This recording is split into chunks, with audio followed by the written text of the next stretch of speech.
Apa itu zakat?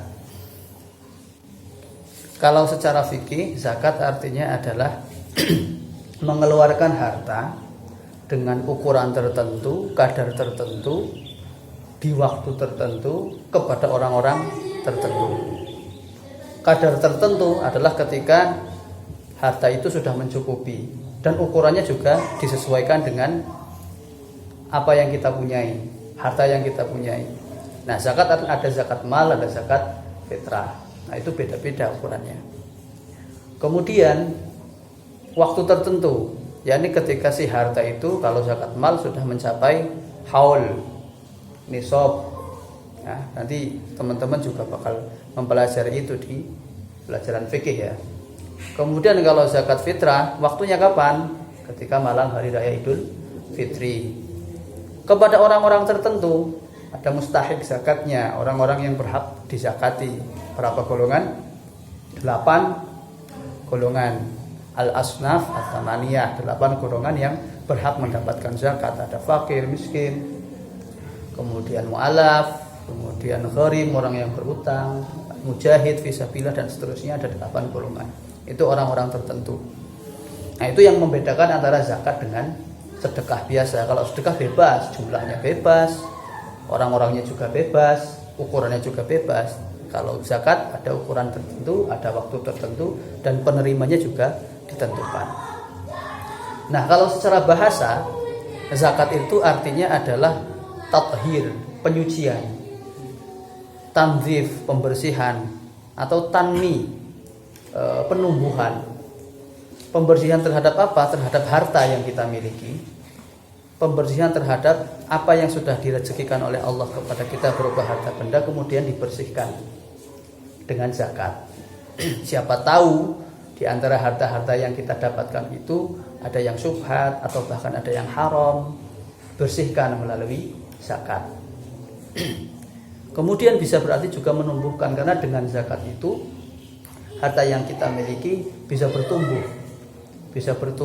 dan orang-orang yang mendapatkan zakat itu, yang menjadi mustahik zakat itu, diharapkan bisa tumbuh menjadi orang yang berdaya, tidak lagi menjadi orang miskin dan seterusnya, bisa berkembang lah maksudnya.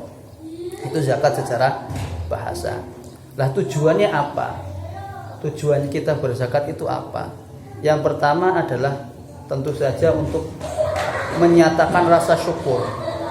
Kita mendapatkan harta, yang mana harta itu didapatkan dari Allah Subhanahu wa taala, diberi oleh Allah taala. Maka ketika kita sudah mendapatkan harta itu, kita harus bersyukur. Caranya dengan apa? Dengan zakat. Kalau kita masih diberi jasad fisik, badan yang sehat, kita harus bersyukur dengan sholat. Ketika kita punya harta, kita harus bersyukur dengan zakat. Nah, itu cara bersyukurnya harta adalah dengan zakat. Itu yang pertama. Lagi pula kalau kita sudah berkewajiban zakat, berarti kan harta kita sudah cukup untuk berzakat itu. Artinya kita bukan orang miskin gitu loh. Dan adalah sangat pantas kalau kita bukan orang miskin, kita punya cukup harta, ya harus bersyukur dengan cara zakat itu. Kemudian selain bersyukur adalah untuk menumbuhkan sifat dermawan. Suka memberi gitu loh. Suka memberi, dermawan, istilahnya dalam bahasa Arab karom. Orang yang karom, orang yang karim, yang mulia, yang suka memberi, yang dermawan. Dan itu memang dilatih melalui memberi harta yang kita miliki. Ini nanti kalian akan merasakan sendiri kalau sudah bekerja sendiri, cari duit sendiri. Kalau sekarang kan masih diberi orang tua ya. Kalau kalian besok sudah bekerja sendiri, cari duit sendiri, merasakan capeknya, lelahnya, pusingnya cari uang, itu bakal merasakan bahwa mengeluarkan uang secara cuma-cuma untuk orang lain itu nggak mudah, berat. Lu golek-golek dewe tekek nang wong. Harta-hartaku sendiri kok enak-enaknya dikasih ke orang lain, itu berat. Makanya kita dilatih melalui zakat ini, baik zakat mal maupun zakat fitrah. Kemudian kata para ulama, salah satu manfaat zakat lagi adalah untuk menjaga keamanan satu bangsa. Nah, kok bisa? Karena kebanyakan yang terjadi ketika banyak orang lapar, banyak orang miskin, banyak orang yang nggak bisa makan, itu kondisi bangsa tersebut relatif bisa kacau. Relatif kacau. Karena apa? Karena banyak orang yang tidak puas, banyak orang yang kelaparan, banyak orang yang butuh makan tapi tidak terpenuhi. Akhirnya apa? Mereka memberontak, mereka maling, mereka berbuat kerusakan, demo dan sebagainya, karena hak-hak dasarnya tidak terpenuhi. Nah, kalau zakat itu bisa dilaksanakan dengan baik, kemudian dibagi-bagikan dengan sempurna sesuai dengan aturan yang ada, maka tidak akan ada orang yang kelaparan. Idealnya semacam itu. Kalau zakat bisa dikelola dengan baik, baik itu zakat mal maupun zakat fitrah.